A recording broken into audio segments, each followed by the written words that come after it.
Another one literally not even a few seconds later. See what this is. The National Weather Service in Miami has issued a tornado warning for southeastern Collier County in southwestern Florida, northern Miami-Dade County in southeastern Florida, southern Broward County in southeastern Florida until 2 p.m. At 1:31 p.m., a severe thunderstorm capable of producing a tornado was located 10 miles northeast of 40 Mile Bend, or 25 miles west of Miramar, moving northwest at 20 miles an hour. Hazard: tornado. Source: radar indicated rotation. Impact: flying debris will be dangerous to those caught without shelter. Mobile homes will be damaged or destroyed.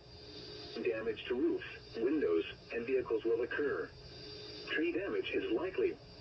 This tornadic thunderstorm will remain over mainly rural areas of southeastern Collier, northern Miami-Dade, and southern Broward counties. Take cover now. Move to an interior room on the lowest floor of a sturdy building. Avoid windows. If you are outdoors, in a mobile home, or in a vehicle, move to the closest substantial shelter and protect yourself from flying debris.